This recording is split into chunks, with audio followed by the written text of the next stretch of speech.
발제와 토론을 맡아주신 네 분의 선생님들을 소개해드리도록 하겠습니다. 먼저 발제는 비대면 시대의 고용노동 정책이라는 제목으로 발표를 해주실 김근주 한국노동연구원 연구위원님입니다. 감사합니다. 토론은 세 분의 선생님 모셨는데요. 먼저 김승택 한국노동연구원 선임연구위원님입니다.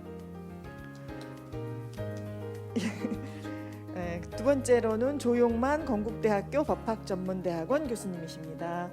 감사합니다. 세 번째로는 권현지 서울대학교 사회학과 교수님입니다. 네, 감사합니다.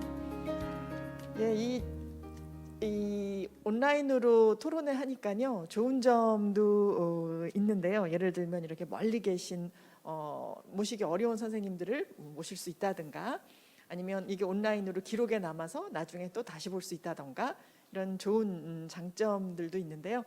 아직 조금 익숙하지가 않아가지고 적응하는 시간은 조금 필요하지 않나 싶습니다. 그래서 뭐 조금 부자연스럽네요. 저도 해보니까. 근데 또 재밌기도 합니다. 네, 우리 2부 세션에서는요, 아까 말씀드린 대로 김근주 박사님의 발표를 먼저 듣고 소개해드린 세 분 토론자 선생님들의 토론을 듣고, 그리고 그 사이에 온라인 채팅창에 질문을 해주시면 제가 그거를 쭉 한번 검토해서 소개해드리고 거기까지 이제 쭉 가겠습니다. 그리고 나서 그 다음에 마지막에 누가 마지막에 마무리 발언을 하셔야지 될지 발표자와 토론자 중에서 적절하게 배분해서 진행을 하도록 하겠습니다. 먼저 20분 정도의 시간을 가지고 김근주 박사님 발표를 듣도록 하겠습니다.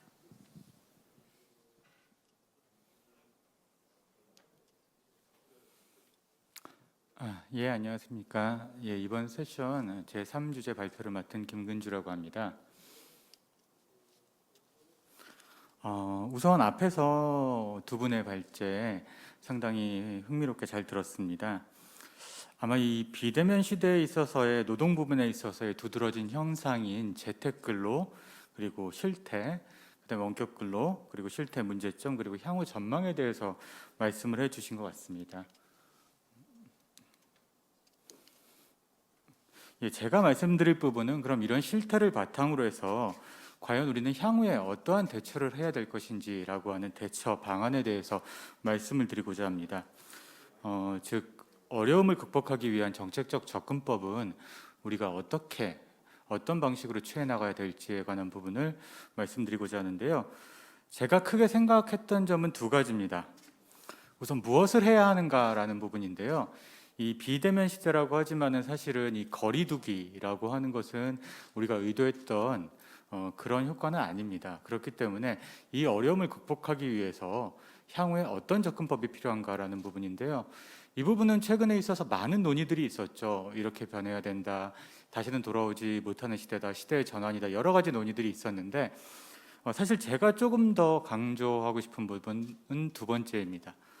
이제 무엇을 해야 하는가라고 하는 부분은 대략적으로 알겠는데 무엇을 우리가 할 수 있는가라고 하는 부분에 조금 더 초점을 맞추고자 합니다.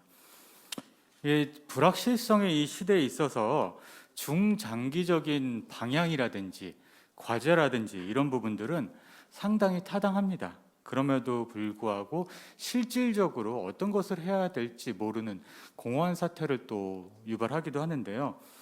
그래서 저는 정책이라는 측면을 조금 초점을 맞췄습니다. 그래서 코로나19 이후에 1년, 2년, 3년 이렇게 좀 단기간에 있어서 우리가 어떠한 정책을 먼저 검토를 하고 어떠한 접근법을 먼저 하는 것이 필요한지라고 하는 부분을 말씀드리고자 합니다. 그래서 크게 시대 전환기의 고용노동 정책을 바라보는 관점, 그 다음에 현 정부에 있어서의 정책과 코로나19, 그 다음에 현 정부가 추진하고 있는 고용노동 정책과 추진하고 있지 않은 정책에 있어서의 필요성, 그 다음에 이런 부분들을 좀 시간의 제약이 있어서 약간 요약식으로 간략하게 말씀드리고자 합니다. 우선 첫 번째로는 시대 전환기의 고용노동 정책에 관한 부분입니다. 아까도 말씀드렸지만 비대면 시대는 사실은 기술의 변화와 위기라고 하는 부분이 결합된 부분이 있습니다. 그래서 사실 비대면 시대 코로나19 이전에도 사실 산업의 전환기다라고 해서 4차 산업혁명 얘기가 상당히 많이 나왔죠. 그 이후에 코로나까지 겹치면서 재택근무라든지 온라인 거래라든지 이런 부분이 상당히 활성화되고 노동과 기술에 있어서의 결합이 상당히 가속화된 측면이 있습니다. 그래서 이러한 상황에서는 사실 모든 것이 변할 것이다라고 하는 시대 전환기다라고 하는 부분들을 많은 분들이 강조하시는데요. 한편으로 또는 일시적인 위기이고 사실 노동에 있어서는 통상으로 돌아갈 것이다라고 하는 목소리도 만만치 않습니다. 예컨대 모든 것이 변할 것이다라는 점만 강조하다 보면은 노동에 있어서의 변하지 않아야 될 가치가 훼손될 수도 있습니다. 반면에 변화는 크지 않고 일시적인 것이다라고 생각을 하면은 급변하는 세상에 적응하지 못하게 되는 이런 결과를 초래할 수도 있습니다. 이것은 사실 미래의 영역으로 우리가 누구도 장담을 할 수 없겠죠. 그리고 우선 기본적으로 봤을 때 시대 전환기를 바라보는 관점도 어떠한 입장에 취하느냐에 따라서 다릅니다.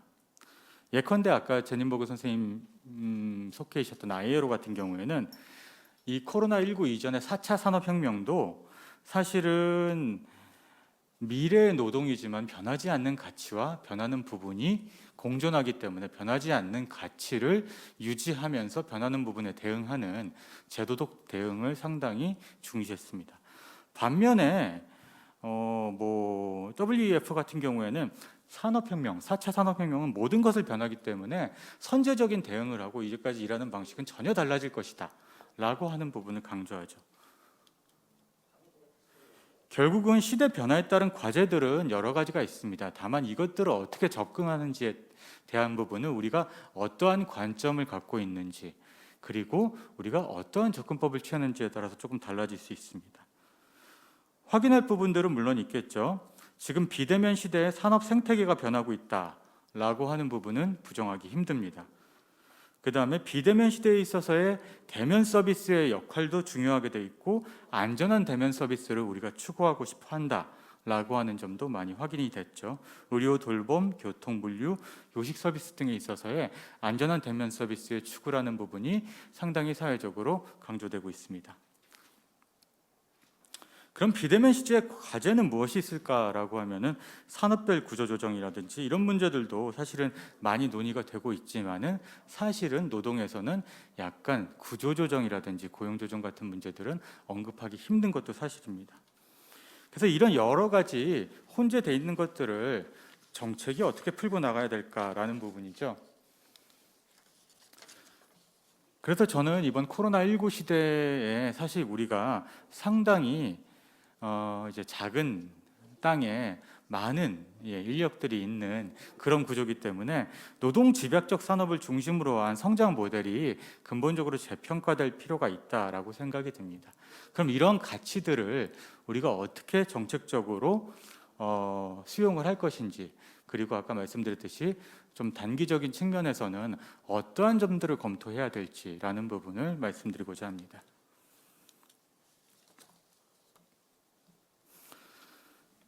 정책적인 접근과 과제 부분인데요. 그래서 저는 기본적으로 봤을 때 이런 위기 상황에서는 새로운 접근법이 필요하지만은 적어도 국가의 정책적인 측면에서는 지속적으로 제기해왔던 오랜 문제들에서 출발하는 게 맞다라고 생각이 듭니다. 그래서 환경 변화에 따라서 즉각적인 대응도 필요하지만은 기본적으로 모든 정책들이 긍정적 측면과 부정적 측면이 있기 때문에 오랜 논의를 바탕으로 한 정책만이 지속 가능성이 있다라고 봅니다.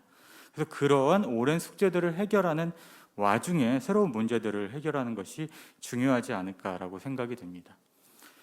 그래서 사실은 고용 안전망의 측면에서는 사회 안전망의 구축을 통해서 새로운 고용 형태를 포섭하자라고 하는 얘기도 오래된 얘기죠. 그다음에 양극화 문제 상당히 많이 논의된 얘기입니다. 노동권 존중이라든지 노동시장 구조 문제 이 모든 문제들이 사실은 코로나19의 시점에서 심화되거나 약화되거나 이런 부분은 있지만은 기본적으로 그 틀 자체는 변하지 않는다라고 하는 부분입니다. 보시면 아시겠지만 지금 2017년에 출범한 이 현 정부 역시도 기본적으로서는 정책 방향에서는 이 모든 것을 포괄할 수 있도록 설계가 되어 있습니다. 물론 지금 정책적인 세부 과제들과 추상적 논의들이 코로나19 상황에 딱 맞지는 않습니다. 그럼에도 불구하고 사실은 국정과제라고 하는 것이 5년 동안에 일어나는 정책적인 방향성을 제시하기 위한 점이라고 한다면은 우리가 1년 또는 2년 그리고 그 다음 정부로 넘어가는 한 3년 이 단기적인 측면에서는 추상적인 그다음에 관념적인 논의보다는 구체적인 정책의 틀 내에서 어떤 문제들을 넣을 수 있는지라고 하는 부분들이 단기적인 대안으로는 상당히 중요하지 않을까라고 생각이 듭니다. 그래서 현상으로서는 코로나19 확산과 실업 문제를 통해서 코로나19로 인한 고용 정책들은 뭐 전국민 고용보험이라든지 고용 서비스 강화라든지 디지털 역량 강화라든지 이런 부분들이 논의가 됐습니다. 보시면 특징은 실업 문제에 상당히 집중을 했죠. 그다음에 예산이라든지 그다음에 행정 중심 정책적인 부분에 초점을 맞췄습니다. 왜냐하면 법을 바꾸는 입법 정책은 조금 시간이 걸리기 때문에 예산이 투입되는 행정 중심의 정책을 통해서 실업 문제를 해결하고자 하는 것이 코로나19로 인한 고용노동 정책의 특성이다라고 할 수 있습니다. 그런데 이러한 사실 특성 자체도 어떻게 보면 2017년에 제시한 국정과제의 연장선에서 가능했던 것이 아닌가라고 생각이 듭니다. 우리가 생각해 보면 2017년을 생각하면 이 정부가 출범했을 때 실직과 은퇴에 대비하는 일자리 안전망 강화라고 해서 고용보험의 확충을 상당히 강조를 했었죠. 그다음에 넘어가면은 2019년에도 포용국가 사회정책 추진 계획이라는 데서 고용보험에 있어서의 사각지대 해소와 실업부조 도입 등을 상당히 강조했던 측면이 있습니다. 그렇기 때문에 사실 논의가 어느 정도 됐었고 준비가 많이 됐기 때문에 코로나 이후에 전국민 고용보험이다라고 하는 노동에서의 이슈를 던질 수 있었지 않나라고 생각이 됩니다.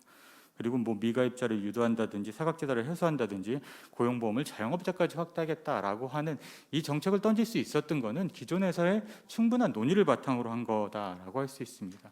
그리고 더 나아가면은 고용안전망 법안들이 추진되면서 이렇게 제도적으로 변할 수 있는 것도 기존에 명확하지는 않지만은 논의가 지속됐던 법안들이 있기 때문에 이것을 바탕으로 해서 결국은 정책이 추진될 수 있다라고 하는 부분입니다. 그래서 우리가 주목해야 될 부분은 기존에 있어서의 논의를 어떻게 코로나19에 확장시킬 것인가라고 하는 점이 하나가 있고 기존에 논의되지 않았던 것들을 어떻게 포섭시킬 것인가라고 하는 두 가지 측면이 우리는 조금 둘 다 검토되어야 되지 않을까 싶습니다. 그래서 제가 특징적으로 보는 측면은 아까 전국민 고용보험의 논의처럼 이 정부에서는 고용노동 정책에서 포섭적인 태도를 취하고 있다라는 점입니다. 사각지대를 해소한다든지 아니면 고용 사회안전망에 있어서의 범위를 확대하는 데 있어서 상당히 적극적이라고 하는 부분입니다. 지금도 우리 특수형태 근로종사자라고 하는 근로자와 자영업자의 중간 영역에 있는 자들에 대해서 고용보험을 적용하겠다라고 하는 부분이 정책적으로 추진이 되고 있죠. 그래서 사실은 특수형태 근로종사자라고 하는 표현이 그 법적 지위가 근로자와 자영업자의 중간에 있다라고 하는 부분이지만 사실 실태적으로는 조사에 따라서 200만 명까지 나올 정도로 상당히 우리 사회에 폭넓게 퍼져 있는 고용 형태라고 볼 수 있습니다. 그렇기 때문에 이 고용보험 법안에서는 전국민 고용보험을 하기 위해서 특수형태 근로종사자라는 표현을 쓰지 않고 노무 제공자라고 하는 표현을 써서 특수형태 근로종사자를 포섭을 하고자 합니다. 그러니까 제3의 유형을 한 거죠. 우리가 보통 보면 근로자냐 자영업자냐만이 여태까지 논의가 되어 왔는데 그 중간에 있는 사람들은 아까 말씀드렸듯이 특수한 형태로 봤습니다. 그러나 고용보험 개정안에서는 특수한 형태가 아니고 일반적인 노무를 제공하는 사람이고 고용보험법에 있어서의 적용이 된다라는 접근법을 하고 있습니다. 이 접근법은 저는 포섭적인 고용노동 정책을 쓸 때 고용보험뿐만이 아니고 다른 부분에도 적용 확대가 될 수 있다라고 생각합니다. 기존에도 노동법에 있어서는 근로자성 문제가 20년, 30년 동안 계속 논의가 됐고 입법, 사법, 행정이 거기에서 모든 분쟁이 다 발생을 했고 이것을 해결하기 위한 많은 논의들이 있어 왔습니다. 근데 이제 새로운 법적 접근법이 된 거죠. 노무제공자라고 하는 접근법. 여기에 대해서는 긍정적으로 보시는 분들은 중간 개념을 해서 단계적으로 이렇게 적용하는 방안은 노동법에서도 가능하고 이 방안들이 조금 확대될 수 있다라고 하는 소위 말하는 단계적인 노동 보호를 노무제공자 개념을 통해서 할 수도 있다라고 하는 주장하시는 분들도 있고요. 반면에 아니 노동에 있어서의 1등 시민과 2등 시민을 만드는 거 아니냐라고 부정적으로 보시는 분들도 있습니다. 그래서 노무제공자 개념이 들어오든 말든 이것은 고용보험에 있어서 적용될 문제이지 노동에 있어서의 포섭적 고용노동 정책까지 영향을 미칠 것은 아니다라고 하는 부분들이 나타나고 있죠. 뭐 이런 접근법을 취하는 나라들이 있죠. 그래서 영국 같은 경우에도 근로자와 노무제공자, 자영업자를 구분을 해서 기본적으로 노동 보호나 아니면 사회보험 보호에 있어서 그 적용 범위를 조금씩 다르게 하고 있습니다. 보시면 아시겠지만은 노무제공자 같은 경우에는 노동 보호에 있어서의 일부만을 적용을 해서 일반적으로 사용 종속 관계에 해당하지 않더라도 뭐 근로 시간이라든지 아니면 인권이라든지 최저임금 같은 부분을 적용하게 하는 접근법을 하고 있죠. 그래서 포섭적 고용노동 정책은 아마 향후 1년, 2년 동안에 상당히 많은 정책적인 방안들이 나오고 이 부분에 있어서의 논의들이 활발할 것이라고 생각됩니다. 그럼 결국은 우리가 제3 개념의 도입이라고 하는 사실 노동법에서는 오래됐던 논의죠. 한 1, 20년 됐던 이 논의들을 우리가 지금 수용을 해서 이 전체적인 고용노동의 체계를 3단계로 할 것인지 아니면은 기존에 있어서의 보호 범위를 그대로 놓으면서 고용보험에 있어서의 사회법적 보호에만 이것을 적용할지라고 하는 부분은 향후에 1, 2년 동안 많은 논쟁이 될 거라고 생각이 듭니다. 뭐 또 많이 핫한 주제이긴 하죠. 그래서 비전속적인 노무 제공 형태, 우리가 소위 말하는 플랫폼이라고 하는 것들을 어떻게 규제할 것인지라고 하는 부분도 지금 상당히 많이 논의가 되고 있습니다. 사실 플랫폼 노동이라고 하는 부분은 고용 형태라기보다는 일하는 방식이죠. 플랫폼을 사용하는 일하는 방식의 하나입니다. 근데 이것을 사실 고용 형태로 인식을 하고 여기에 대한 소위 말하는 사업주와 그다음에 플랫폼 노동자에 있어서의 규율 체계를 마련할 것인지 아니면 간접적인 규율을 할 것인지라고 하는 부분들이 많이 논의가 되고 있습니다.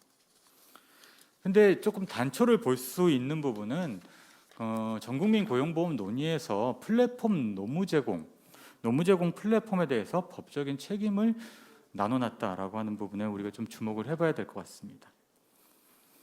그래서 노무 제공 플랫폼은 사용자가 아니지만 일정한 책임을 진다라고 하는 또 여기도 중간자적 입장을 취하고 있습니다. 그래서 고용보험상 보면은 책임을 두 가지를 부담을 하죠. 전통적인 사업주는 비용을 부담하기도 하고 그 다음에 고용보험의 관리, 가입, 운영을 주체가 되기도 합니다. 근데 노무제공 플랫폼 같은 경우에는 보험료의 부담을 지지 않는 관리의 책임만을 지는 소위 말하는 중간자적인 개념으로 설정을 해놨습니다. 그럼 향후에 있어서의 플랫폼 노동에도 동일한 책임이 적용이 될 것인가라고 하는 부분이 상당히 많이 논의가 필요하겠죠. 물론 이 부분 같은 경우에는 많은 논의들이 있었지만 적어도 입법으로 이렇게 나타났던 부분들은 고용보험이 있기 때문에 이 부분에 우리가 좀 주목을 해야 되지 않을까라고 생각이 듭니다. 그래서 포섭적 고용노동 정책은 요약을 하자면은 기본적으로 봤을 때 전국민 고용보험 논의에서 이 논의를 바탕으로 확대될 것인지 노동의 영역까지 확대가 될 것인지 아니면은 이것을 다른 접근법을 취할 것인지가 사실은 중요하다라고 생각이 들고요. 이 부분은 입법이 통과되고 구체화되면 될수록 현안으로 나타나지 않을까라고 생각이 듭니다. 반면에 이 체계 전환기에 있어서 고용노동정책에서 조금 얘기되고 있지 않은 것들이 있는 것 같습니다. 기본적으로 체계 전환기의 노동정책은 노동시장 구조에 조금 집중을 할 필요가 있을 것 같습니다. 그래서 비대면 시대에는 산업 재편이 있고 구조조정이 발생을 하고 새로운 일하는 방식이 나타난다라고 하는 우리의 일반적인 원칙 하에서 보면 새로운 일하는 방식에 대한 주목도는 높지만은 산업 재편과 구조조정에 대한 문제들은 적어도 제도적으로는 현실적으로는 문제가 많이 되지만 제도적으로는 논의가 좀 크지 않은 게 아닌가라고 생각이 듭니다. 뭐 디지털 뉴딜이라든지 여러 가지가 있으면 산업 구조가 대편되면은 그 명과 암이 있게 마련입니다. 그래서 구조 조정을 피할 수밖에 없는 산업이 생깁니다. 다만 현재는 구조 조정이 고용 조정이고 이게 경영상 해고라고 하는 머리에 등식이 있기 때문에 사실 노동의 부분에서는 이 얘기를 선뜻 꺼내기 힘든 것도 맞습니다. 일부에서 가능성을 보였지만 산업별 구조 조정이라든지 지역별 구조 조정에서는 고용 조정에서의 사회적 대화 틀을 통해서 어떤 경우가 구조 조정이 고용 조정으로 이룰지, 그다음에 또 고용 조정이 있어서의 해고로 이룰지에 관한 부분을 사회적 대화를 통해서 해결했던 구조들이 있습니다. 단순히 고용유지 지원금을 주거나 이런 뿐만이 아니고 노사정의 사회적 대화의 틀 속에서 얘기할 수 있는 그런 부분이 필요하고요. 사실 맞춤형 대책이라고 하는 부분은 정부가 정하기도 하지만은 당사자의 대화들 통해서 사회적 대화를 통해서 나오는 부분이 강하다라는 우리의 경우에서 본다면은 적어도 구조조정이나 고용조정에 대한 틀에 대한 논의를 할 수밖에 없을 거다라고 생각이 듭니다. 그 다음으로 말씀드릴 부분은 코로나19 이후에 멈춰있던 근로시간에 관한 부분입니다. 그래서 주 최대 52시간이라고 하는 정책이 사실은 중소기업에 적용을 앞두고 유예가 됐었죠. 근데 우리가 생각을 해보면 장시간 노동의 해소가 유연한 근로시간 정책의 시초다라고 하는 부분은 우리가 주목을 해야 될 것 같습니다. 여러 가지 제도들이 있고 재택근무도 있고 원격근무도 있고 여러 가지가 있지만은 기본적으로서는 장시간 노동을 탈출하는 것이 필요하다라고 하는 부분입니다. 그래서 유럽연합 같은 경우도 많이 얘기를 하고 해외 사례를 얘기를 하지만은 사실 이러한 변화들은 장시간 노동을 탈피하는 바탕 하에서 이루어진 정책들이라고 하는 부분입니다. 그리고 또 뭐 유연한 일하는 방식이라든지 재택근로라든지 이런 부분들을 얘기를 할 때는 사실은 어느 정도의 휴식 제도가 확충이 돼 있다라고 하는 부분이 상당히 전제가 돼 있습니다. 그렇기 때문에 우리가 소위 말하는 근로시간 단축 정책이 그 방향성은 유지를 하면서 지금 속도가 완화됐다라고 저는 평가를 하고 있는데, 만약에 근로시간 단축 정책의 방향성 자체가 변한다라고 한다면은 재택근로, 원격근로, 그다음에 이런 부분들, 일하는 방식의 변화 같은 것들이 과연 가능할 것인지라고 하는 부분을 우리가 검토를 해볼 필요가 있습니다. 하나 더 나아가서는 모든 고용 형태를 근로시간을 법으로 규율을 할 수 없습니다. 그렇기 때문에 우리가 꼭 필요한 휴식 제도에 관한 논의들, 소위 비근로시간을 어떻게 제도적으로 달성할 것인가라고 하는 논의들은 지속적으로 나타나야 됩니다. 이것은 근로시간 단축 정책과도 연계가 되어 있죠. 그렇기 때문에 코로나19 이후에 상병수당 논의가 있는데, 노동관계에서는 어떤 경우에 우리가 병가제도라든지 아니면 상병휴직제도를 어떻게 제도적으로 도입할 것인가라고 하는 부분은 우리가 놓치지 말아야 될 점이다라고 생각이 듭니다. 공공기관과 대기업을 중심으로 단체 협약에 맡겨져 있던 영역을 우리가 어떻게 제도적으로 해서 보편적으로 적용을 할 수 있을까라고 하는 논의는 지금 활발하게 이루어지진 않지만은 향후에 있어서 이런 팬데믹 위기, 감염병 위기에 있어서는 우리가 경험해봤던 바에 따르면은 핵심적인 안전과 보건에 있어서의 쟁점도 되지 않을까라고 생각이 듭니다. 마지막으로 마치면서 말씀을 드릴 부분은, 우선 현재 하고 있는 포섭적 고용노동 정책을 전국민 고용보험에서 어디까지 확장할 것인가라고 하는 부분은 사실 향후의 쟁점이 될 거라고 생각이 됩니다. 그 다음에 전환기의 노동정책은 근로시간과 구조조정에 관한 대책들은 활발하게 논의되진 않지만은 이런 부분들은 향후에 있어서 피할 수 없는 과제가 아닌가 싶습니다. 근데 무엇보다도 사실은 이런 정책들을 추진만에 있어서는 노동의 가치에 대한 재고가 있어야 되지 않나라고 생각이 듭니다. 아까도 말씀드렸듯이 안전한 대면 서비스라든지 이런 부분에 있어서는 단순히 노동 조건을 올리고 이런 부분이 아니고 노동의 가치를 본질적인 부분을 훼손하지 않는 정책의 추진이 필요하다라고 하는 점입니다. 아까 제닌버그 선생님께서도 말씀하셨듯이 디센트 워크라고 하는 부분들은 사실은 우리가 무엇이 1다운 1인지에 관한 부분들은 상당히 많이 해가지고 가치 있는 노동이라든지 1다운 1을 해야 된다라고 하는 여러 가지 논의들이 있지만은 저는 아까 뭐 질문에서도 말씀드렸지만은 우리가 최소한의 어떤 일자리도 최악의 노동으로 떨어지는 것은 막아야 된다라고 생각이 됩니다. 구조 조정이 있다 하더라도 아니면은 뭐 대면 서비스를 뭐 강화한다라든 아니면 비대면 서비스가 확장된다라든 그럼에도 불구하고 노동에 있어서는 수용 가능한 지표들이 있다라는 점입니다. 결국은 소득이라든지 산업안전 아니면 강제성이라든지 사회보험, 노동시간 이런 부분들에 있어서 어떤 일자리가 변하든지 우리는 마지막으로는 수용 불가능한 노동이 되지 않는지에 대한 여러 가지를 체크를 해봐야 되지 않나라고 생각이 듭니다. 시간이 많이 한 3분 넘었는데요. 뭐 결론적으로 말씀드리면요. 향후에 이제 이 정부는 2년 정도가 남았고 향후에 있어서의 또 새로운 정부가 수립될 때도 지금 코로나19라고 하는 초유의 상황이 있어서 노동에 있어서는 어떤 정책을 추진하는지가 상당히 향후에 있어서 많은 영향이 될 것 같습니다. 당위적인 측면으로서는 모든 노동 정책들을 이런 팬데믹 상황이라든지 시대 전환기에 맞춰서 재편하면 좋겠지만 사실은 그러기는 힘든 상황입니다. 그렇게 생각을 한다면은 우리가 지속적으로 논의해왔던 것 중에서도 놓치지 말아야 될 것들은 소위 말하는 고용 안전망의 강화라고 하는 부분과 그다음에 산업별 구조 조정이라고 하는 부분들을 사실 연계를 한다면은 과거에 있어서의 뭐 유연 안정성 같은 얘기들을 많이 했는데요.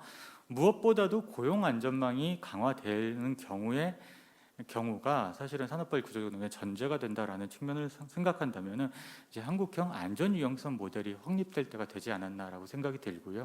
이런 부분에서는 사회적 대화가 큰 역할을 해야 된다라고 생각이 듭니다. 그다음에 또 뭐 차별 없는 공정사회라든지 여러 가지가 있겠지만 적어도 어떤 노동이든지 우리가 최악의 노동인 수용 불가능한 노동이 떨어지지 않도록 하는 우리에 있어서의 자체적인 점검의 기준이 필요하다라고 생각이 듭니다. 그다음에 근로시간이라든지 일하는 방식을 변화하기 위해서는 무엇보다도 장시간 노동에서 탈출하는 것이 필요하기 때문에 휴식 중심의 근로시간 제도를 규율하고 장시간 노동을 해소하기 위한 정책들은 지금 조금 더 강화되어야 되는 것이 아닌가라고 생각이 듭니다. 예, 이상으로 발표 마치도록 하겠습니다. 감사합니다. 네, 감사합니다. 우리가 굉장히 낯선 세상을 만나고 있기는 한데요. 이런 기술 변화와 팬데믹이 노동에 미치는 영향이 뭘까라는 주제를 생각하면서 김근주 박사님께서는 그 현재 우리가 이 직전까지 고민해왔고 지금도 계속 고민하고 있는 그 오래된 숙제, 고용노동 분야에서의 정책들의 이 새로운 상황을 쭉 끌어당겨 가지고 갖다 붙이셔서 연결을 시켜주신 것 같습니다. 일하는 방식의 변화나 그다음에 아웃소싱의 확대 뭐 이런 것들이 예상이 된다 하는 얘기를 우리 일부에서 많이 얘기를 했었는데요. 그것이 가져오는 결과가 임금 노동자냐 자영자냐 하는 그런 그 쟁점이 되는 중간자의 존재라든가 오분류 문제 이런 것들을 가져올 것이다라고 우려를 한 바 있습니다. 거기 그런 과제들이 여전히 계속되는 것이고 그걸 고민하면서 우리가 지금 고민하고 있는 여러 가지 사회 안전망이나 근로시간 문제, 안전과 보건 문제 이런 데까지 한꺼번에 통합적으로 고려하면서 그 솔루션을 찾아 나가야 되는 그런 과제 앞에 우리가 있다 하는 것을 환기시켜 주신 것 같습니다. 세 분의 토론을 듣겠는데요. 7분 정도, 7분을 넘지 않는 정도 안에서 시간 써주시기를 부탁을 드리겠습니다. 김승택 박사님 먼저 시작하시죠. 예, 안녕하십니까. 노동연구원의 김승택입니다. 그 김근주 박사님 발표 내용 잘 들었습니다. 고용노동 정책을 노동법 외에 광범위한 그런 시각에서 짧은 시간에 굉장히 잘 정리를 한 것 같습니다. 중간에 시간이 없어서 건너뛴 부분들도 있는데 그 부분들은 나중에 자료들을 좀 보시면 될 것 같습니다. 저는 이제 전공별로 오늘 토론자가 준비되면서 노동경제학적인 측면에서 좀 발표와 보완적인 그런 내용을 토론으로 준비를 해봤습니다. 아까 김근주 박사님께서 이제 우리나라 노동시장 시대전환 대해서 말씀을 해주셨고, 그 중에서 이제 기술의 변화에 따른 노동시장의 변화에 대한 부분들을 강조를 해서 말씀을 해주셨습니다. 우리나라 노동시장이 전환기에 있는 것은 확실한 것 같고요. 이런 기술이나 산업 주종이나 이런 것 플러스해서 지금 제가 파악하고 있는 다른 전환기의 특성은 다음과 같은 게 있습니다. 일단 인구 구조에 있어서 저출산과 고령화에 의해서 정말 빠른 속도로 초고령 사회로 진입하고 있다는 점. 저기 화면을 좀 바꿔주시면 좋겠는데요. 지금 넘어가는 게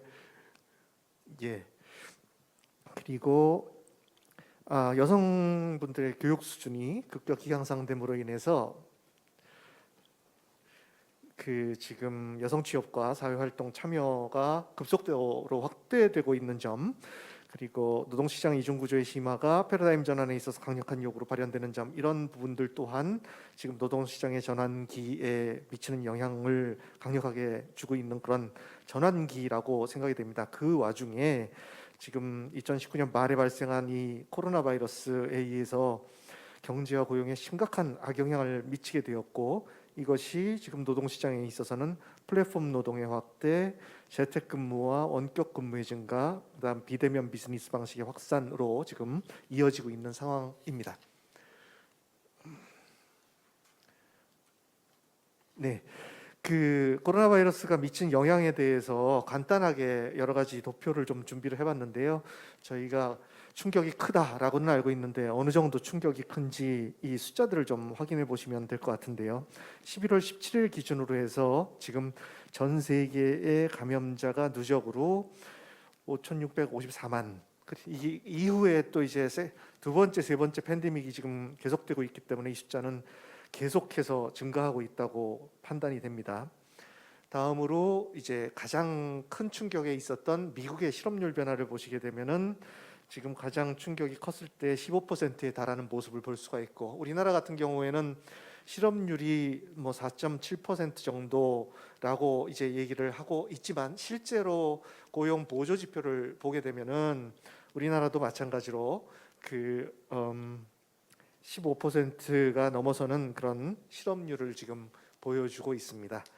한 장이 넘어갔는데요. 자료를 봐주시기 바라고요. 그리고 다음으로 이제 GDP 성장률에 미친 영향을 보게 되면 우리나라 같은 경우에는 마이너스 3%를 조금 넘었다가 회복이 되는 수준을 보이고 있고, 그리고 미국 같은 경우에는 세컨드 쿼터하고 서드 쿼터를 보시게 되면은 마이너스 35% 수준, 그리고 그것이 회복되는 것도 플러스 33% 수준, 이런 방식으로 급격한 변화를 보이고 있어서 지금 노동시장의 충격도 엄청나게 크게 온 그런 상태라고 볼 수가 있습니다. 자, 그런 상태에서 지금 비대면 근무가 여러 가지로 확산이 되고 있는 모습을 최근 연구 실태조사 결과에서 볼 수가 있었는데요.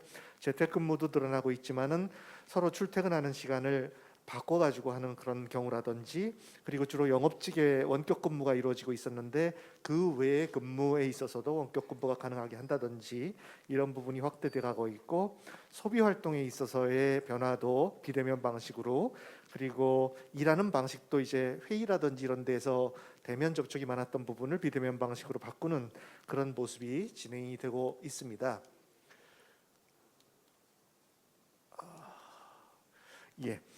그래서 경제 주체별로는 이제 비대면 업무의 확장의 과제, 아직 숙제를 해결하지 못한 부분이 있는데, 이 부분을 우리는 지금 정부 측면에서 지금 노동법이라든지 근로기준법 부분에 있어서 여러 가지를 살펴보고 근로자 보호 정책을 어떤 방식으로 가야 될지에 대한 부분을 집중적으로 봤는데, 사실은 근로자 측면이나 기업 측면에서도 여러 가지 지금 숙제가 해결되지 못하는 부분이 많이 남아 있어서 여기 이렇게 한번 정리를 해보았습니다.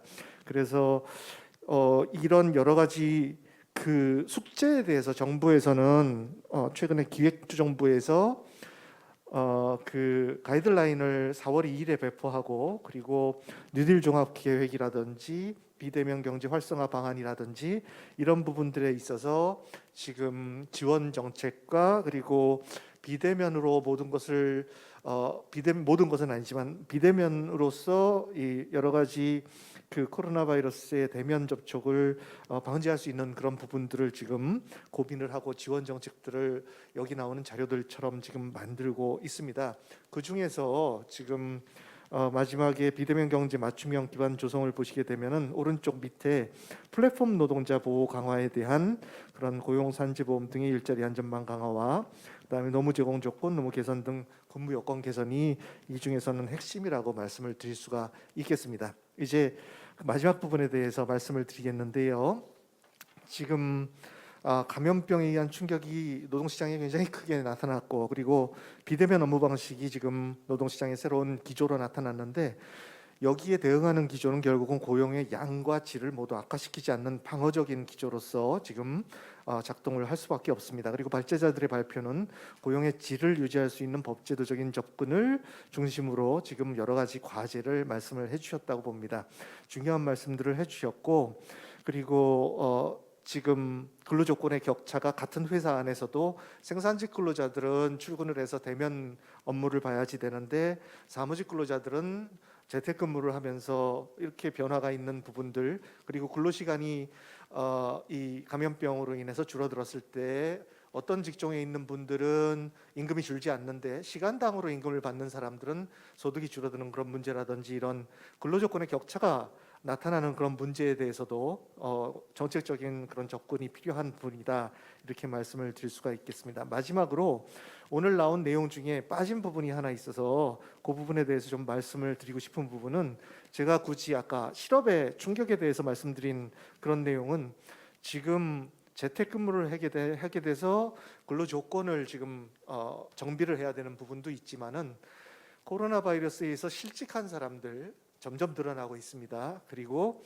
신규 채용에 어려움을 겪고 있는 주로 청년층이지요. 그것 때문에 국민취업지원제도 같은 제도를 준비를 하고는 있기는 합니다만, 이런 부분에 있어서 일자리가 만들어지지 않는다면은 이 사람들을 전직 지원 서비스를 하거나 국민취업 지원 서비스를 한다고 하더라도 어디 취직할 데가 없으면은 계속해서 비용이 들어가는 그런 현상을 나타낼 수밖에 없습니다. 그렇기 때문에 지금 다른 한편으로 신경을 써야 되는 부분은 기업들이 그리고 노동시장에서 일자리가 만들어질 수 있는 정책을 어떤 정책을 할 것이냐, 재정 정책에 대해서 지금 다른 나라에서는 고용 쪽의 재정 정책을 해야지 되는 얘기를 많이 하고 있는데요. 우리들은 지금 경기 회복을 얘기하고 있지만은 고용을 위한 재정 정책에 대해서는 다시 이제 8월 달에 있었던 얘기 외에는 지금 나오는 것이 없어서 그런 부분들을 추가적으로 좀 고려를 했으면 하는 생각입니다. 이상입니다.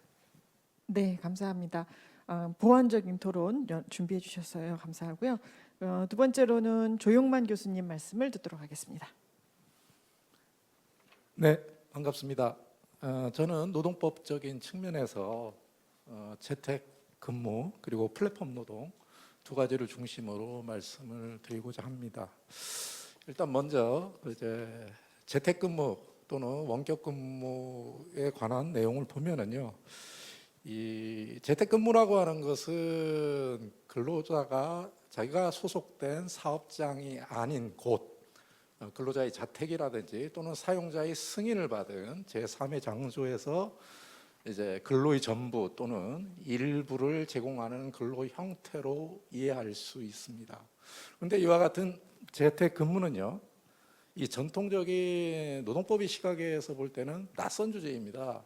우리 근로기준법을 보더라도 근로자를 정의함에 있어서 사업 또는 사업장에서 임금을 목적으로 근로를 제공할 것을 전제로 해서 근로자를 법적으로 정의하고 있습니다. 그런 점에서 보면 이게 사업장이 아닌 제3의 장소 자택에서 일한다라고 하는 것은 굉장히 생소한 이제 새로운 근무 방식일 수밖에 없다라고 하는 것이고, 그에 따른 이제 법적 쟁점도 전통적인 근로자와는 다른 방식으로 생겨날 수밖에 없는 것이죠.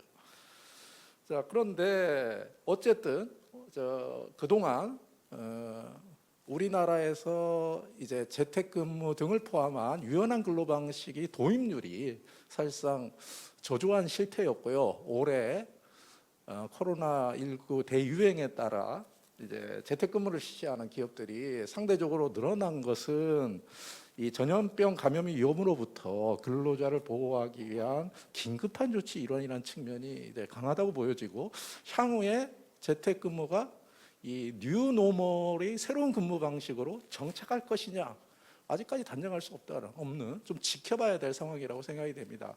다만 향후 이 재택근무와 관련해서 특히 이제 바람직한 새로운 근무 방식으로서 이게 기업 현장에서 안착될 수 있도록 이제 제도라든지 아니면 관련 정책이 이제 실시될 때 좀 유의해야 할 점, 기본적으로 지향해야 될 점에 대한 고민은 필요하다고 보여집니다. 저 개인적으로는 일단 이 재택근무라고 하는 것이 근로자의 자율적이고 창의적인 업무 수행에 도움이 되도록 하는 방향에서 실시돼야 한다라고 하는 점, 나아가 이제 일과 가정 생활의 조화로운 양립에 도움이 되는 방향으로 돼야 되겠다라고 하는 점, 또 기업의 입장에서는 이 재택근무로 인해 근로자의 성과라든지 기업의 운영이라고 하는 것이 저하되지 않는 방식으로 운영되는 게 기본적 방향이 돼야 되지 않을까라고 생각이 들고요.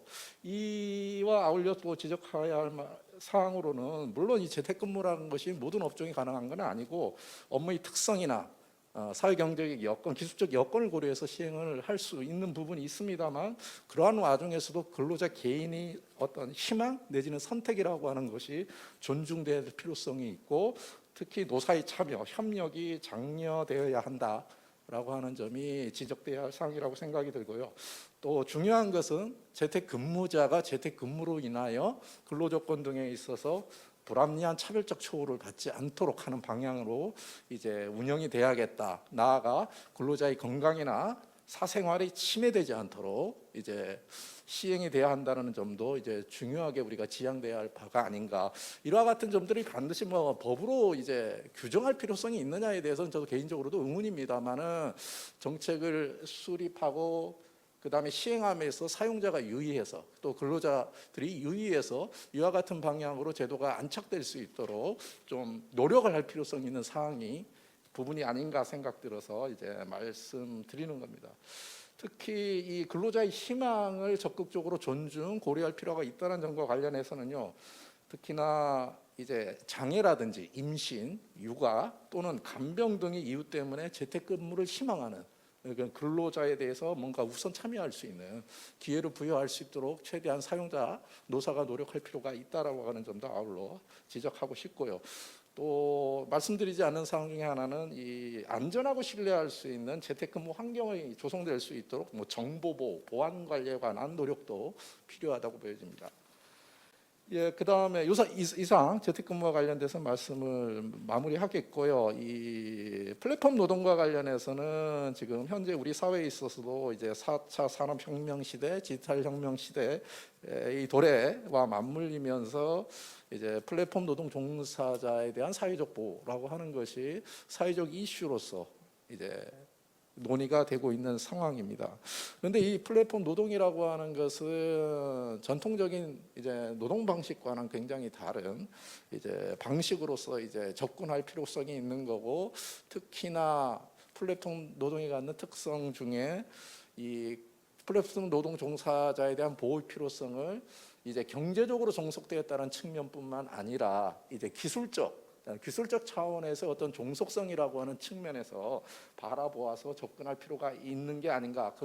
그랬을 때 비로소 적절한 이제 사회적 보호의 방향에 대한 내용들을 이제 논의하고 뭔가 합의점을 마련할 수 있는 계기가 되지 않을까 생각이 듭니다. 예, 이상 간단히 말씀 마치도록 하겠습니다. 네, 감사합니다. 말씀하셨던 것 중에 재택근무가 새로운 노멀이 될 것인지에 대해서는 속단하기 힘들다라는 말씀이 귀에 좀 꽂히고요. 그다음에 우리가 지금 오늘 아시아 미래 포럼의 큰 주제 부제가 연결해서 연대로 이런 거 있고요. 또 우리 노동연구원 세션의 부제도 거리두기와 연결하기인데, 연결 이야기가 좀 부족한 듯 했었는데 그것도 보충적으로 말씀해 주신 것 같아요. 사실 플랫폼 노동의 대명사로 떠오르고 있는 파트는 또 배달 노동이 대표적인데 거기에 주목해야지 되는 고려해야지 되는 이슈들, 그런 것도 짚어주셨습니다. 마지막 토론자로는 권현지 교수님 말씀을 듣도록 하겠습니다. 네, 안녕하세요. 권현지입니다. 김금주 박사님은 노동법 최고 전문가시지만 오늘 발표가 노동법에 국한되기보다는 정책 전반을 포괄하고 있기 때문에 저도 조금 일반적인 얘기 조금 더 편하게 할 수 있을 것 같아서 좋습니다. 네, 박사님 제시한 오랜 숙제, 그다음에 새로운 문제들에 대해서 대체로 견해를 같이 하고요. 그다음에 정책 방향에 대해서도 많이 공감합니다. 중요한 문제 제기도 많이 했는데 예를 들면 최소한의 휴식 시간, 요즘에 이제 택배 노동자들 문제가 많이 이제 불거지고 있는데 등 노동 시간 단축 굉장히 중요하다는 말씀, 상병수당 필요하다. 그다음에 무엇보다도 일하는 사람들의 법으로도 요즘에 우리나라에서도 얘기가 되고 있는데 고용 관계 밖에 노무 제공자에 대한 어떤 보호. 그다음에 무엇보다도 이제 생태계 내에서의 어떤 사용자 책임 이런 것들 중요하다는 말씀 무엇보다 공감하고요. 발표에서 보다 주목되는 것은 제게는 이제 비대면 시대의 산업 생태계 변화, 그다음에 꼭 뭐 비대면 시대의 문제라고만 할 수 없는데 비대면 시대가 이제 앞당긴 산업별 구조조정에 대한 산업 구조조정에 대한 것입니다. 노동 집약적 산업을 중심으로 한 저임금, 그다음에 저숙련 어떤 트랩에 갇혀 있는 우리 경제 혹은 우리 노동시장의 문제. 빨리 성장해야 된다, 급하게 따라잡아야 된다고 했었던 어떤 성장 모델에 대한 재평가, 이런 게 이제 산업별 구조조정의 안전 유연성 모델 확립을 요청한 이런 측면하고 관련이 되는데요. 근데 이제 발표에서는 어떻게 할 거냐 이게 조금 대체로 조금 더 얘기가 됐으면 오늘 되게 짧은 발표라서 어렵다고 생각이 되는데요.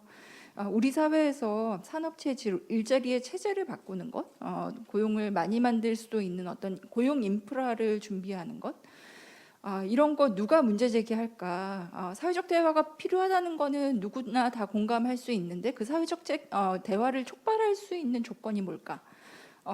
사회적 공감되는 우리 사회에서 지금 성장주의에 굉장히 많이 이제 치면돼 있는 우리 사회에서 이게 어떻게 가능할까? 저는 이게 가장 중요한 문제라고 생각이 되고요. 이 문제에 대해서 김금주 박사님이 이제 어떻게 더 생각을 전개하실지 앞으로 굉장히 기대가 됩니다. 한편 코로나 이후에 노동자가 상당히 많이 이제 그러니까 뭐 전반적으로 노동시장의 문제가 지금 고민이 되고 있는데 노동자 그룹별로 지금 닥쳐오고 다들 잘 아시겠지만 닥쳐오고 있는 위험이 너무 다릅니다. 취약한 노동자가 훨씬 더 취약해지고 있다는 상황을 여러 군데에서 접하시고 있다고 생각이 되는데요. 실업자뿐만 아니라 단속적인 실업자, 그다음에 그것 아니어도 제가 오늘 이제 통계를 보니까 8월에 부가 조사 통계를 보니까 가장 타격이 심하게 오고 있는 그룹 중에 하나가 기간의 정함이 없는, 그러니까 언제 잘릴지 모르는 기간제 노동자들의 지금 타격이 가장 크게 오고 있는 것 같아요. 시간제 노동자도 그렇고. 그래서 이런 부분에 대해서 조금 더 이제 우리가 면밀한 검토랑 거기에 따른 이제 정책이 필요한데, 저는 살아있는 사람들을 잘 지키는 사회, 그런 노동 정책이 되게 중요하다고 생각해요. 오늘 한겨레에도 기사가 실렸는데 20대 여성 자살률이 2020년에 급증을 하고 있습니다. 전년에 비해서 43% 증가하고 있고, 전문가들은 이들의 코호트 효과에 대해서 굉장히 우려를 하고 있어요. 이 사람들이 계속 이제 성장하면서 이런 문제들을 계속 가져가지 않을까. 아까 청년 문제 말씀하셨지만 지금 이 사람들에 대해서 이제 그러니까 노동시장 진입도 힘들고 불안정하고 직장 경험의 취약성에도 굉장히 많이 노출돼 있고, 이런 사람들에 대해서 면밀하게 노동 정책, 단순히 일자리 수를 증가시키는 정책이 아니라 아주 면밀한 노동시장 정책, 사회적 지원 정책과 연계되는 노동시장 정책이 사회연대 관점에서 어떻게 가능할지, 이거를 사실 되게 우리가 고민 많이 해야 되는 것 같습니다. 돌봄 혹은 서비스 등에서 감정적으로 소진되고 지금 이제 비대면 상황이 되면서 고립되고 소외되고 혹은 과노동하고 있고, 이런 문제들에 대해서 이제 어떻게 섬세한 정책이 가능할까, 그런 문제를 좀 제기하고 싶고요. 그 다음에 이제 마지막으로 저는 일터 문제를 좀 제기를 하고 싶습니다.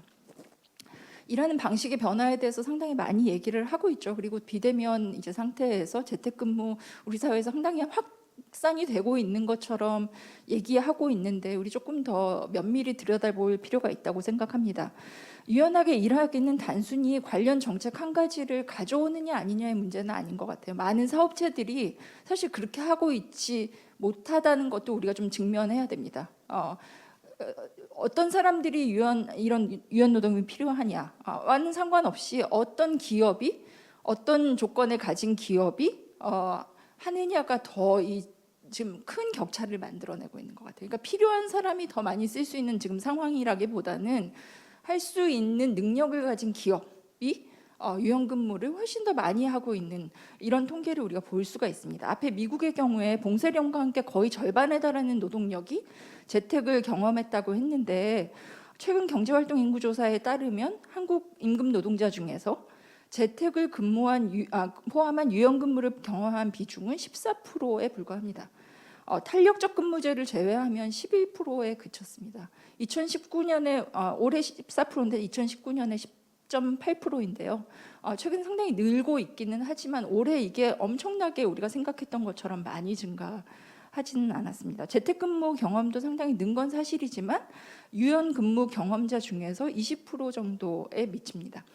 그래서 재택 혹은 재택 전환에 전멸하라고 볼 수 있냐? 다시 말하면 이 부분 재택근무의 상시화, 필요할 때 언제든 쓸 수 있는 이 상시화는 조직에게 아직도 굉장히 어려운 과제라는 것을 보여주는 거고, 이거는 결국은 조직 문화, 그다음에 작업 조직의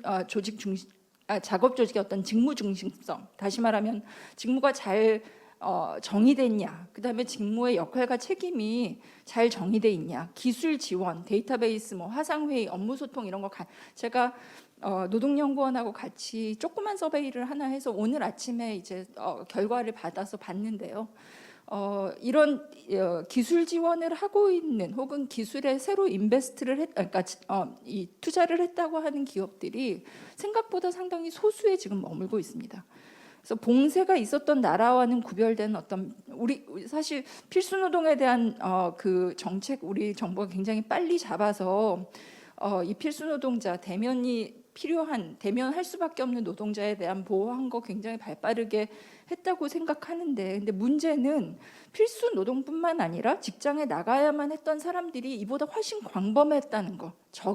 저임금 노동자들, 소기업, 비상용직 이런 사람들이 그렇지 않은 사람들하고 했던 유연근무의 정도의 격차가 매우 심하다는 것도 우리가 되게 직시해야 되는 것 같고요. 그 다음에 이제 이렇게 볼 때 팬데믹이 실제 한국 사회에서 재택근무를 포함한 일하는 방식의 유연화를 광범위하게 불러올지에 대한 예측, 그다음에 그 영향력 이런 건 앞으로 되게 중요한 분석이라고 생각하고, 그럴 때 이 조직 일하는 방식의 유연화는 한편으로는 이 작업 조직의 변화를 필수적으로 수반한다라는 거를 우리가 제대로 잘 파악하고 있어요. 그냥 이게 유연근무 정책을 들여오는 문제가 아니라 전반적으로 이 사업체의 문화라든지 조직의 어떤 위계 구조라든지 일하는 방식이라든지 이런 것들의 전반적인 어떤 재검토가 필요하고 여기에 대한 지원이 필요하다라는 거를 우리가 좀 직면해야 된다. 그리고 또 한편으로 아까 말씀하셨듯이 이거는 어찌 보면 이건 일하는 사람들의 전반적인 동의가 필요하고 이 사람들의 필요에 따라서 이게 조정될 수 있는 조직 시스템을 요구하기 때문에 일터 민주화에 굉장히 중요한 촉매가 될 수 있다는 점에서도 한국의 맥락에서 굉장히 이건 중요한 앞으로의 과제라고 생각이 되고요. 그다음에 이제 마지막으로 오늘 그렇게 많이 강조가 되지는 않았는데 노동조합이 있느냐 없느냐, 아까도 제가 말씀드렸듯이 일터 민주화에 되게 중요한 어떤 지점인데, 노동조합이 있느냐 없느냐에 따라서 유연근무의 격차가 지금 상당히 크게 나타나는 걸로 보여요. 오늘 제가 확인한 경제활동 인구조사 보고에서도 마찬가지로 노동조합 있냐, 노동조합의 조직원이냐 아니냐에 따라서 교섭력이 상당히 크게 좌우를 하는 것을 볼 수가 있었어요. 그래서 이 문제는 결국은 노동자들에게 어떤 목소리를 갖다 줄 거냐의 문제와 굉장히 밀접하게 관계가 된다는 것을 마지막으로 말씀을 드리겠습니다. 감사합니다. 네, 감사합니다. 초반에 말씀하신 그 노동자 그룹별로 닥치는 문제가 각각 다르다 하는 얘기를 하시는데 보니까 여기 우리 그 온라인 채팅창에 올라온 질문도 그런 것들이 있어요. 그래서 어쨌든 한 3가지 질문 정도가 올라와 있는데 그것을 먼저 검토하고 그리고 그다음 이제 어떤 순서로 발언하실지 다시 보도록 하겠습니다. 첫 번째 질문은요. 유연 이제 김근주 박사님한테 드리는 질문이 되겠습니다. 유연 안정성과 안전 유연성은 어떻게 다른 것인가요? 안전 유연성은 사회 안전망을 더 강조한 것인지 설명을 좀 해주십사 하는 질문이 들어와 있고요. 두 번째 질문이 이런 거예요. 아까 김승택 박사님이 상당 부분 언급을 하시기는 했는데 실험 문제 언급하셨잖아요. 근데 이제 이 질문은 한국에서 최우선 과제는 고용 유지라고 봅니다. 당장 일자리에서 쫓겨나는 노동자들, 특히 청년과 여성이 속출하고 있는데 재택근무 논의는 이들에게 오히려 소외감을 느끼게 할 수도 있을 듯합니다. 재택근무 논의 자체는 필요하지만 다양한 계층 노동자를 포용해 가면서 어떻게 논의해 갈 것인가 이런 고민을 좀 같이 해봤으면 좋겠다 이런 코멘트가 올라와 있고요. 근데 마지막으로 어제 발표하신 토머스 프리드먼 교수는 코로나로 비대면 시대가 시작되면서 창조적 파괴가 일어날 거다라고 기대를 하셨다고 해요. 전문가분들께서 보시기에 한국의 노동자들 중에서 비대면 시대의 개막으로 이익을 볼 만한 인포메이션 워커의 비율은 얼마나 된다고 생각하십니까? 비대면 시대가 한국의 노동시장에 미치는 긍정적인 영향은 뭐가 있을까요? 하는 그런 질문을 주셨습니다. 그리고 제가 읽는 중간에 하나가 추가로 더 올라왔어요. 지금 한국 사회에서 노조가 있는 사업장은 어쩌면 고소득 작업장과 동일시 될 수도 있습니다. 간접 고용으로 내려가면 기댈 노조가 없는 곳이 많습니다. 노조 여부와 사업장 사이즈 이런 것들에 대한 추가적인 고려도 해주십사 하는 그런 코멘트가 올라와 있습니다. 지금 발표자와 토론자 선생님들께서 모두 고민하시고 늘 연구하시는 이런 주제하고 연관성이 높은 질문들이 쭉 올라오고 있는데요. 혹시 마지막으로 이제 발언들을 하시기 전에 혹시 여기 뭐 많은 분들 와 계신 건 아니지만 직접적인 관계자분들 중에서 추가적으로 질문하실 게 있으면 받고 지나가도록 하겠습니다. 네, 괜찮으신 걸로 알고 그러면 이 온라인으로 올라온 질문을 포함해서 김근주 박사님께서 마무리하시는 발언을 좀 해주시고요. 그 이후에 시간이 되면 토론자분들께도 혹시 추가적으로 코멘트 더 하실 게 있으면 혹은 대답하실 게 있으면 하실 수 있는 시간을 드리도록 하겠습니다. 예. 우선 제가 발표했던 내용과 질문들을 보면 아마 제가 발표에서 맡은 역할은 사실은 논의의 장을 마련하는 것 같습니다. 그래서 좀 약간 병렬식으로 얘기를 했는데요. 질문에 대답을 하면서 제 생각을 조금 더 말씀드리면 좋을 것 같습니다. 아까 많은 토론자들이 좀 보충 설명을 해주셨는데요. 결국은 지금은 이 주제 자체가 거리두기와 연결하기입니다. 그래서 거리두기라고 하는 사회적 상황 속에서 우리가 연결될 수 있는 것은 결국은 고용노동 정책의 소위 말하는 포섭적인 입장을 통해서 이게 될 수 있는 게 아닌가라고 저는 생각을 합니다. 그래서 말씀드렸듯이 포섭적 고용노동 정책은 지금 현 정부의 정책 중에서 가장 잘하는 부분이다. 라고 판단이 들고 이 부분을 노동의 영역까지 확장을 하는 게 필요하다. 다만 구체적인 방안은 조금 차이가 있다라고 하는 부분을 말씀드린 거고요. 그 다음에는 안전 유연성의 바탕 하에서 우리가 실업 문제를 해결하는 그래서 구조조정의 논의가 필요하다라고 하는 부분입니다. 아까 유연안정성과 안전유연성 얘기를 하셨는데요. 과거의 유연안정성에 있어서는 유연이 먼저였죠. 그래서 근로보호의 유연 속에서 이 해고된 사람들을 사회보험으로 포섭한다라고 하는 개념이었다고 한다면 안전유연성은 안전에 강점을 두는 거죠. 그래서 층층이 안전구조를 속에서 실업이 되는 경우에 있더라도 상당 부분 이 사람들에 대한 소위 말하는 직업전환 가능성이라든지 생계유지 가능성을 높이자라고 하는 부분입니다. 그래서 전국민 고용보험도 그 안에 포함될 수 있겠고요. 그 다음에 국민취업지원제도도 그 안에 포함될 수 있을 것 같습니다. 다만 저는 아까 권현지 교수님께서 말씀하셨는데 지금은 디지털 뉴딜도 그렇고 산업적인 전환 정책이 많이 추구되고 있기 때문에 결국은 구조조정을 고용 조정까지 이르지 않게 하는 방식, 그 다음에 고용 조정 같은 경우에도 사실은 일자리 나누기 방식이라든지 아니면 휴식, 무급 휴직과 국가의 지원이라든지 이런 방식을 통해서 단계적으로 이루어지는, 그래서 우리가 적응할 수 있는 기간을 부여하는 정책이 필요하다라고 생각이 들고 있습니다. 그래서 저는 물적 구조 조정이 인적 구조 조정으로 연결되는지, 아니면 인적 구조 조정 중에서는 경영상 해고로 연결되는지, 그 다음에 그 경영상 해고로 된다고 했을 때는 실업 보호에 지금 중층적인 보호로 충분한지, 이런 부분에 대해서 전반적인 그 프로세스의 논의가 필요하고, 이것은 사회적 대화를 통해서 하는 방식이 필요하다라고 하는 부분이 제가 생각하는 소위 말하는 안전 유용성 모델에 있어서의 구조조정이다라고 할 수 있고요.